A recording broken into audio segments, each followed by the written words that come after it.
फायदेमंद फंड्स में आपका स्वागत है। मैं हूं शैल भटनागर, आपके साथ जुड़ रहा हूं न्यू दिल्ली स्टूडियोज से। इस हफ्ते हम स्वतंत्रता दिवस सेलिब्रेट कर रहे हैं और असली स्वतंत्रता या फाइनेंशियल इंडिपेंडेंस वो है कि आप एक शानदार पोर्टफोलियो बनाएं और उस पोर्टफोलियो बनाने में हम आपकी मदद करें। ये पोर्टफोलियो ठोस होना चाहिए, मजबूत होना चाहिए और आपकी ज़िंदगी के साथ एक एक कदम ये पोर्टफोलियो बना के चले। हमारे साथ मुंबई से जुड़ रही हैं कविता थपलियाल जी और इस सफ़र में वो मेरे साथ हैं। कविता जी, स्वागत है आपका। शैल जी और तमाम दर्शकों को हमारी इस खास पेशकश में मैं सभी का स्वागत करती हूं। और आपने बिल्कुल सही कहा शैल जी, फाइनेंशियल फ्रीडम हासिल करना हर किसी के लिए बेहद ज़रूरी है और हम इसी में आप सबकी जो है पक्की तैयारी कराते हैं। लेकिन 74वां आज़ादी का जश्न हम आज बना रहे हैं फ़ायदेमंद फंड्स में और हर हफ्ते की तरह हम यहाँ पर आपको तमाम पोर्टफोलियोज़ पर राय तो देंगे ही, उनकी प्रोग्रेस की जाँच तो करेंगे ही, लेकिन साथ ही आपको बताएंगे कि निवेश की रणनीति आपको कैसे बनानी चाहिए और कैसे आर्थिक आजादी की ओर आप कदम बढ़ा सकते हैं। लेकिन चलिए शो की शुरुआत करते हैं और पहला पोर्टफोलियो जो हमारे युवा निवेशक का है, नितिश पांडे, उनका पोर्टफोलियो हम लेते हैं। लेकिन उससे पहले आइए उनसे एक बार रूबरू हो जाएं।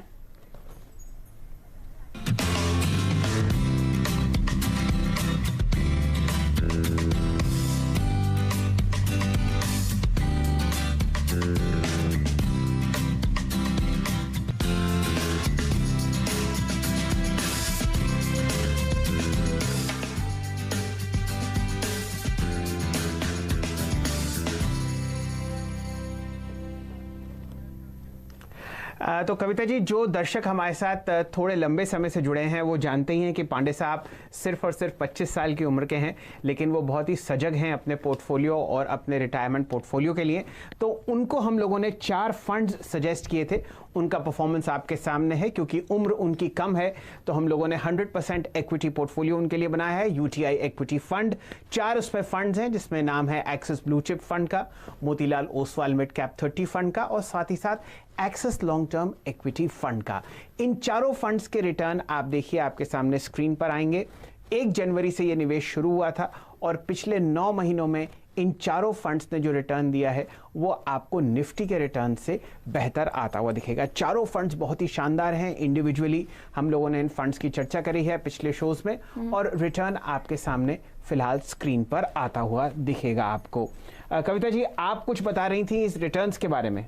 बिल्कुल, यहाँ पर शानदार रिटर्न हमें इस पोर्टफोलियो में आते हुए दिखाई दे रहे हैं और जैसा कि आपकी स्क्रीन पे भी आप देख सकते हैं, हमने axis blue chip, MSL mid cap 30, axis long term equity जो है इनको रेकमेंड किया था और यूटीआई इक्विटी भी इसमें शामिल है। तमाम रिटर्न्स आपकी स्क्रीन पे आते हुए दिखाई दे रहे हैं, जहाँ पे हम अगर एब्सोल्यूट रिटर्न का आंकड़ा देखें तो लगभग 6.41% के आसपास आता हुआ दिखाई दे रहा है। जनवरी से लेकर अब तक के रिटर्न जो हैं हम यहाँ पर फ्लैश कर रहे हैं इस खास पोर्टफोलियो में। और एक बार फिर मैं दोहरा दूं, क्योंकि नितिश युवा है इसीलिए हमने इनको थोड़ा एग्रेसिव पोर्टफोलियो दिया था, क्योंकि इनके पास न सिर्फ जोखिम उठाने की क्षमता है बल्कि इनके पास इन्वेस्टमेंट होराइजन भी उतना लंबा था। निवेश करने की जो उनकी अवधि थी वो भी काफी लंबी थी, लिहाजा इस तरह का पोर्टफोलियो इनको सुझाया गया है। तो ये है इनके पोर्टफोलियो की प्रोग्रेस। लेकिन चलिए अब बारी आती है निवेशकों को निवेश मंत्र जो है सुझाने की और आपकी तैयारी कराने की। और हर हफ्ते की तरह इस हफ्ते भी हमारे साथ एक खास मेहमान आज के शो में जुड़े हैं। आज हमारे साथ हैं एक्सिस म्यूचुअल फंड के जिनेश गोपानी और एक्सिस ईएसजी इक्विटी फंड के साथ ही Axis long term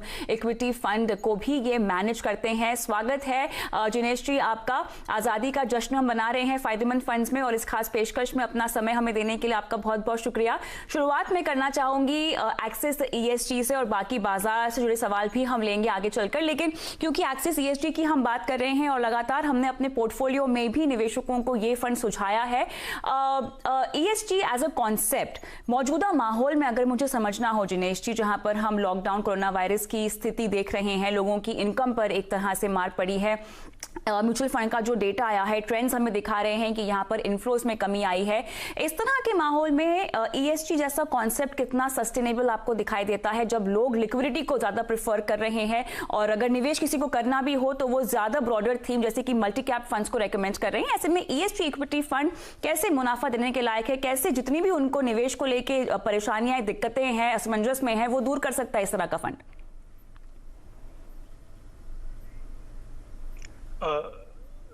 Thank you for inviting me. जैसे ESG जो कंसेप्ट है, एनवायरनमेंट, सोशल और गवर्नेंस, ये तीन वेरी क्रिटिकल टॉपिक है कोई कंपनी की सस्टेनेबल बिजनेस मॉडल को चलाने के लिए for a longer period of time. इसीलिए हमने देखा है it is about sustainable investment and risk adjusted return. अगर आप मेट्रिक देखिए then on a longer term basis, अगर आप 3 से 5 साल या इवन 7 से 10 साल के हिसाब से देखिए, ये कंपनीज ने बहुत पैसा बना के दिया है इन्वेस्टर्स को। और ये जो कंसेप्ट है ES और G, क्लियरली ग्लोबली अगर आप देखिए बहुत पैसा ये तरफ जा रहा है। और इंडिया में भी हमें ये ट्रेंड दिख रहे हैं जहां कंपनीज के वेंडर्स, कंपनीज के एम्प्लॉइज, कंपनीज की रेगुलेटर्स, कंपनीज के shareholder have started asking difficult question to the companies. And जो कंपनीज ये कंसेप्ट में इन्वेस्ट करती जा रही है अपने बिजनेस मॉडल में, वो कंपनीज को सराहा जा रहा है in terms of market cap. और हमने ये देखा है, ये कुछ नई चीज नहीं है, बट हम अभी तक हमने इसको प्रॉपर मेट्रिक में नहीं डाला था। अभी जैसे ESG as a concept worldwide globally आ रहा है, उसको एक मेट्रिक मिल रहा है जिसके वजह से एक स्कोरिंग होती है ESG की, और उस स्कोरिंग के वजह से जो कंपनीज ये स्कोर में टॉप आती है जनरली वो पोर्टफोलियो के टॉप वेटेजेस बन जाती है काफी मनी मैनेजर्स के। एंड जैसे जैसे कंपनीज डिलीवर करती है अपना बिजनेस परफॉर्मेंसेस, उसको और प्रीमियम मिलते जाता है वैल्यूएशन के हिसाब से। So it is all about sustainable investing while taking care of environment and society. जी। गोपानी साहब, अगर आप अपना चाहे एक्सिस ESG का पोर्टफोलियो देखें या axis long term equity portfolio देखें, वहां पर एक बात बिल्कुल स्पष्ट है कि आपका पहला और आखिरी फिल्टर क्वालिटी होता है। और क्वालिटी में अगर कोई स्टॉक आपको परेशानी में आता हुआ दिखता है प्राइस के हिसाब से, वो आप अपने पोर्टफोलियो में ऐड कर लेते हैं। ये बताइए, हफ्ता चल रहा है फाइनेंशियल इंडिपेंडेंस को सिक्योर करने का, कौन से ऐसे 2 या 3 अहम कदम हैं जो आप हमारे निवेशकों को, दर्शकों को सजेस्ट करेंगे कि वो फाइनेंशियल इंडिपेंडेंस के लिए अपनाएं?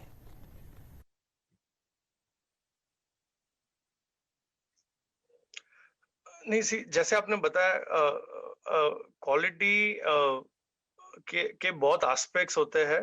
उसमें सबसे बड़ा एस्पेक्ट होता है इन्वेस्टमेंट में, वो है मैनेजमेंट। आपने देखा होगा अच्छे से अच्छे सेक्टर में बुरा मैनेजमेंट कंपनी को डिस्ट्रॉय कर देता है, और बुरे से बुरे सेक्टर में अच्छा मैनेजमेंट कमाल करके दिखाता है। सो क्लियरली मैनेजमेंट की जो गवर्नेंस प्रैक्टिस होती है, मैनेजमेंट जो इन्वेस्टर्स, शेयर होल्डर्स के बारे में सोचता है in terms of giving dividends, in terms of delivering growth, in terms of return on equity, I think clearly वो कंपनीज प्रीमियम वैल्यूएशन पे ट्रेड होने लगती है। आपने देखा होगा इंडिया में भी लास्ट 3-4 साल से जो कंपनीज ने वेल्थ डिस्ट्रॉय की है, सबसे बड़ा प्रॉब्लम वो कंपनीज में कॉर्पोरेट गवर्नेंस का आया हुआ है। अगर आप कोई भी स्टॉक निकाल के देखिए, कोई भी स्टोरी निकाल के देखिए, so clearly as I said, entrepreneurs plays a very important role in deciding the journey of that company.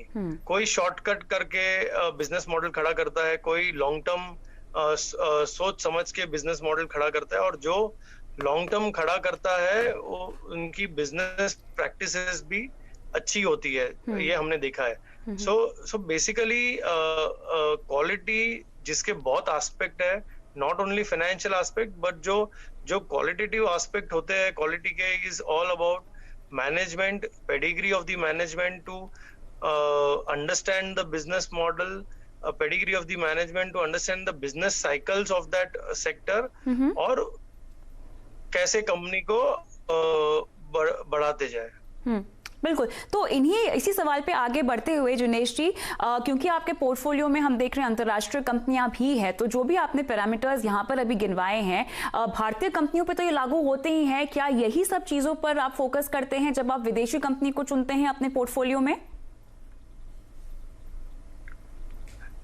सब जगह क्वालिटी इन्वेस्टमेंट ऐसा ही होता है, और हमने देखा है हमारे जो जेवी पार्टनर्स है श्रोडर्स, उनकी भी थिंकिंग हमारे जैसी ही है, जो हमें एडवाइस करती है ग्लोबल पोर्टफोलियोज के लिए। अब अगर आप ग्लोबली भी देखिए और अब थोड़ा एनालाइज कीजिए, जो बड़े बड़े कंपनीज अभी $1 ट्रिलियन $2 ट्रिलियन मार्केट कैप हुई है, सबसे इम्पोर्टेंट मेट्रिक वो कंपनी में है इज दी मैनेजमेंट। वो मैनेजमेंट क्या इनोवेशन कर रहा है, वो मैनेजमेंट क्या डायरेक्शन में कंपनी को लेके जाना चाहता है, कैसे लेके जाना चाहता है, कैसे वो कंपनीज बायबैक करके डिविडेंड दे के शेयर होल्डर्स की वेल्थ बढ़ा रही है, एंड ओवरऑल कैसे उनका ब्रांड बड़ा होते जा रहा है। So I think everywhere quality investment is similar. Everything boils down to management, ability of the management to understand business cycle and navigate and deliver high returns. जी, तो गोपानी साहब, जो मुझे समझ में आया कि ये जो कंपनीज हैं जिनका मैनेजमेंट टॉप क्लास है, वहाँ पर आपको बुरे समय में रिटर्न प्रीमियम मिलता है स्टॉक पर, और हाई मार्जिन ऑफ सेफ्टी मिलती है। अगर बाजार तेजी में है तो ये कंपनीज और तेज बढ़ती हैं, और अगर बाजार गिरावट में है तो आपको ये स्टॉक कम गिरते हुए दिखेंगे। गोपानी साहब, आप अरसे से बाजार में हैं। सन 2011 में आपने एक्सिस म्यूचुअल फंड ज्वाइन किया। आप बाय साइड पर भी रहे हैं और सेल साइड पर भी आपने बहुत राय दी है। ये बताइए, इतने साल का जो आपका एक्सपीरियंस रहा, अगर आप उसका निचोड़ निकालें, कौन सा ऐसे 2 या 3 कदम हैं आप हमारे इन्वेस्टर्स और निवेशकों को सजेस्ट करेंगे इस वॉलेटाइल टाइम में अपनी फाइनेंशियल इंडिपेंडेंस के लिए वो उठाएं?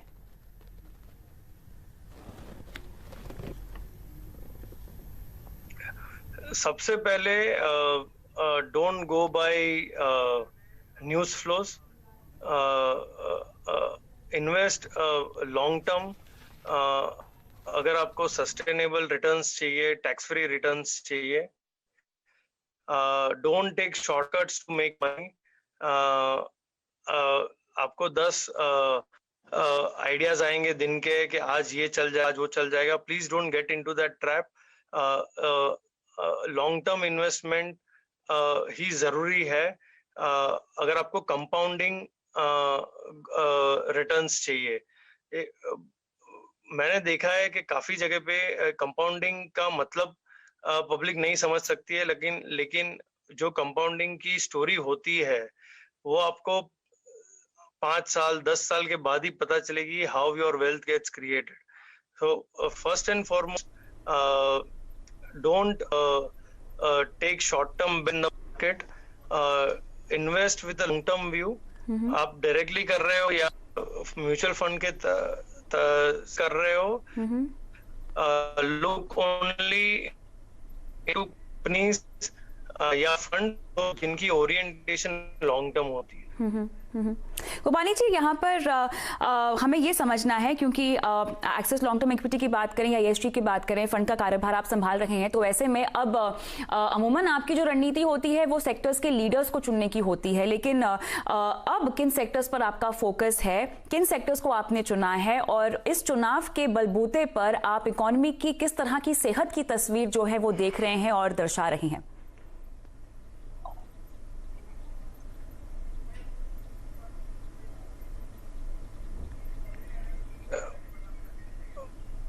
सॉरी, मुझे आपका जी, मैं सवाल आपसे ये पूछना चाह रही थी। जी, मैं आपसे सवाल ये पूछ रही हूँ, अगर आपको मेरी आवाज आ रही है जी, किन सेक्टर्स पर आप दाव लगा रहे हैं और किस तरह से आपको भारत की इकोनॉमी किन सेक्टर्स के बलबूते जो है आगे बढ़ते हुए दिखाई दे रही है, ये मेरा सवाल है आपसे। हेलो गोपानी जी, आपको मेरी आवाज आ रही है? हाँ, आ रही है अभी जी। आपकी सेक्टर चॉइसेस पर मेरा सवाल है कि किन सेक्टर्स का चुनाव आप कर रहे हैं और भारत की इकोनॉमी में किन सेक्टर्स का योगदान आपको लगता है कि अब ज्यादा महत्वपूर्ण है? नहीं नहीं जी, अगर इकोनॉमी को 6 से 7% ग्रोथ ट्रेजेक्टरी पे लेके जाना है तो सभी सेक्टर्स की जरूरत पड़ेगी। एक्सपोर्ट से लेके डोमेस्टिक कंजम्पशन से लेके इंफ्रास्ट्रक्चर सेक्टर, सबकी इतनी जरूरत पड़ने वाली है, because India is a developing country. The need for house, the need for consumption, the need for loans, सबकी रिक्वायरमेंट बहुत हाई है। एंड जैसे जैसे अपना पर कैपिटा इनकम बढ़ते जाएगा, अभी जो $2000 है वो जैसे बढ़ते जाएगा, एक बार जीडीपी मोमेंटम आ जाए, आई थिंक सभी सेक्टर्स में इतनी सफलता मिलेगी।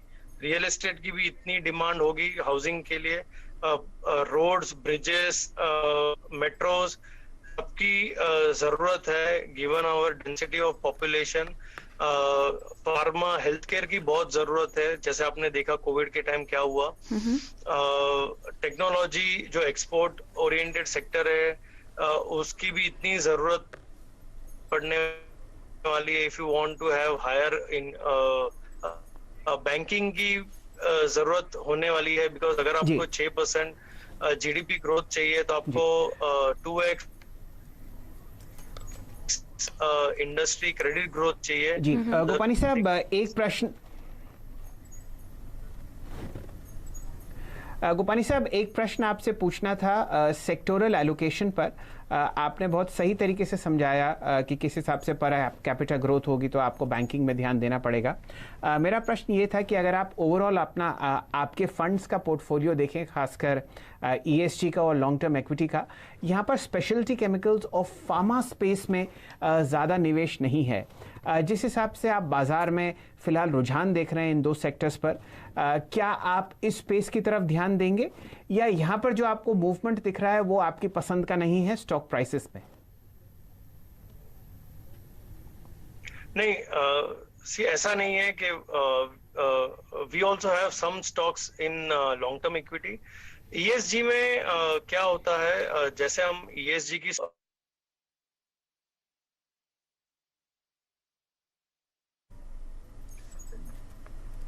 ESG की स्कोरिंग करते हैं, वो स्कोरिंग की वजह से B2C टेक्नोलॉजी कंपनीज, फाइनेंशियल्स, ये सब में ESG स्कोर ज्यादा आता है as compare to chemical companies. और इसीलिए ESG में जो हमारा मैंडेट है, जो हम टॉप ESG स्कोर कंपनीज ही खरीदेंगे, उसके वजह से शायद ये सेक्टर्स इतना बड़ा इन्वेस्टमेंट उसमें नहीं होगा। बट अगर कोई कंपनी अच्छी है उसमें, स्पेशलिटी केमिकल्स या फार्मा में या हेल्थ केयर में, ESG स्कोर बढ़ने वाला है विथ वेरियस मेजर्स जो गवर्नमेंट कंपनीज लेने वाली है, तो क्लियरली हम उसमें पैसा डालेंगे। सो जो ESG हमारा प्रोसेस है, और जहां हमको सबसे हाईएस्ट स्कोर दिखता है, वो companies become part of the portfolio. And speciality chemicals, because वो केमिकल है, बिकॉज वो एनवायरनमेंट और सोशल एंगल से थोड़ा वीक होता है as compare to other sectors, उसके वजह से वो पोर्टफोलियो में कम दिखेगा आपको। चलिए गोपानी साहब, बहुत शानदार तरीके से आपने अपने दोनों फंड्स को डिफेंड किया, एक्सिस ESG इक्विटी फंड और हमारे देश का जो सबसे मोस्ट पॉपुलर और widely acknowledged best performing fund है टैक्स सेविंग स्पेस में, axis long term equity fund. Quality इस फंड की थीम है और आप हमसे जुड़े रहिए, हम आपसे जुड़े रहेंगे। एक से एक बेहतरीन फंड्स आप मैनेज करते रहिए, रिटर्न शानदार आएंगे और हमारे निवेशक और आपके निवेशक बहुत शानदार तरीके से आगे आने वाले समय में कंपाउंडेड रिटर्न्स कमाएंगे एक्सिस म्यूचुअल फंड के द्वारा। हमारे साथ जुड़ने के लिए आपका बहुत बहुत धन्यवाद। फिलहाल समय एक छोटे से ब्रेक का। ब्रेक के बाद हमारे साथ जुड़ेंगे ओमकेश्वर सिंह साहब और बहुत सारी हमारे पास क्वेरीज आई हुई हैं। हिमांशु डिंडोरिया साहब जुड़ेंगे, साथ ही साथ हरविंदर सिंह साहब जुड़ेंगे और शाहबाज अंसारी साहब जुड़ेंगे अपने पोर्टफोलियो के साथ। उनका हल हम निकालेंगे ब्रेक के बाद। जुड़े रहिए, थोड़ी देर में हम हाजिर होते हैं।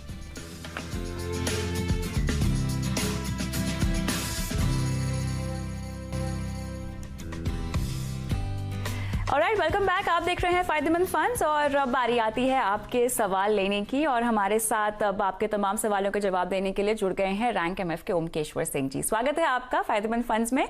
और चलिए मिलते हैं हमारे पहले दर्शक से। हरविंदर सिंह हमारे साथ फोन लाइन पर हैं। नमस्कार सर, कैसे हैं आप, कहाँ से बोल रहे हैं? नमस्कार मैम, मैं पटियाला पंजाब से बोल रहा हूँ। ऑलराइट, आपका पोर्टफोलियो हमारे पास है। मुझे ये बताएं कि आप पिछले 3 सालों से इन तमाम फंड्स में निवेश कर रहे हैं। मैम मैं SBI blue chip and HDFC top 110 में कर रहा हूँ 3 साल से।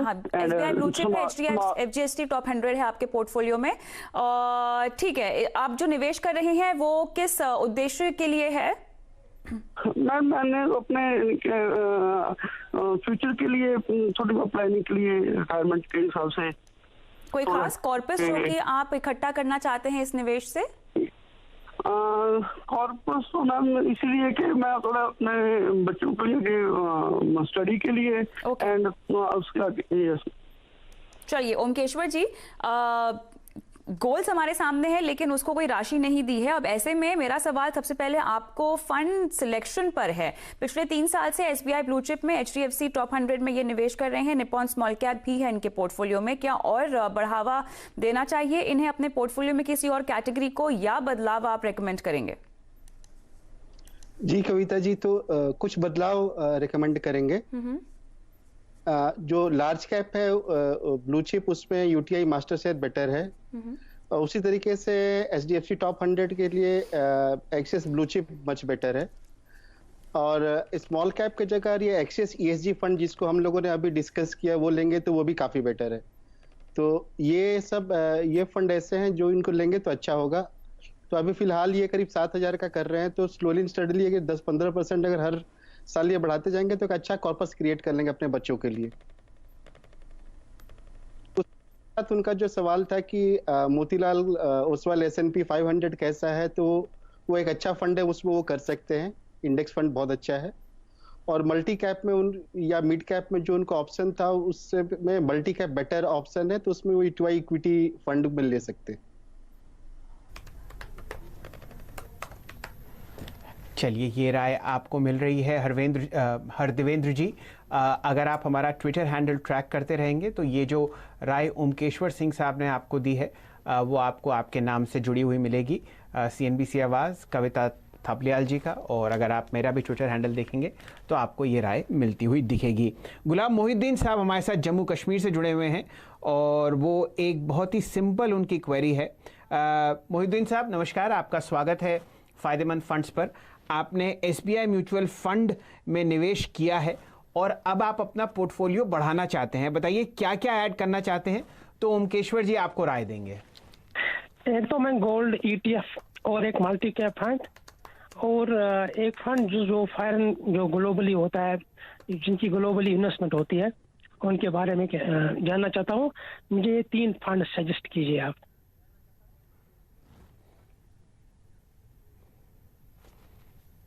तो इनके लिए गोल्ड के लिए गोल्ड ETF से बेटर है कि वो SGB में जा सकते हैं। SGB बेटर कॉस्ट उसका सबसे कम है और एडिशनली करीब 2.5% उसमें रिटर्न मिलता है। और अगर मैच्योरिटी तक इसको हेल्ड करते हैं तो उसमें लॉन्ग टर्म कैपिटल गेन भी नहीं लगता, तो गोल्ड के लिए वो ज़्यादा बेटर ऑप्शन है। और जहाँ तक उनका मल्टी कैप और फॉरेन कंपनीज, तो वो एक ऐसा फंड है कि एक ही फंड में इनका दोनों काम हो जाएगा। तो पराग पार एक लॉन्ग टर्म इक्विटी फंड है जो एक मल्टी कैप फंड भी है और उसका एक शानदार काफ़ी अच्छे फॉरेन कंपनीज में उसका काफ़ी बड़ा इन्वेस्टमेंट भी है। तो एक साथ ही उनका दोनों काम हो जाएगा।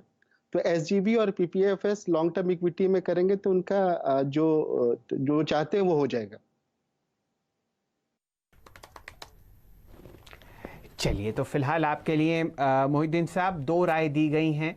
ओमकेश्वर जी आपसे कह रहे हैं कि सॉवरेन गोल्ड बॉन्ड फंड आप लीजिए, वो टैक्स बेनिफिट्स आपको ज़्यादा देता है और फिजिकल गोल्ड के मुकाबले जहां पर आपको 0 रिटर्न मिलता है सालाना, 1-2.5% आपको ब्याज भी मिलता है सरकार द्वारा, और जो भी गोल्ड में एप्रिसिएशन है वो आपका अलग है। तो ये एक अच्छा विकल्प है, आप इस पे ध्यान दीजिए। और साथ ही साथ Parag Parikh long term equity fund में भी आप निवेश कर सकते हैं। ये एक बेहतरीन फंड है जहां पर ओवरसीज आपको डाइवर्सिफिकेशन भी मिलेगा। तो ये 2 काम आप कीजिए, इन पोर्टफोलियोज को अपने ध्यान में रखिए और यहाँ पर निवेश आप शुरू कर सकते हैं। चलिए, समय समाप्त हो चुका है फायदेमंद फंड्स का। इस शो को यहीं समझते हैं और आप हमारे साथ जुड़े रहिए CNBC आवाज़ पर। कविता जी और ओमकेश्वर जी, आपका बहुत बहुत धन्यवाद। खबरों का सिलसिला CNBC आवाज़ पर जारी है, जुड़े रहिए हमारे साथ।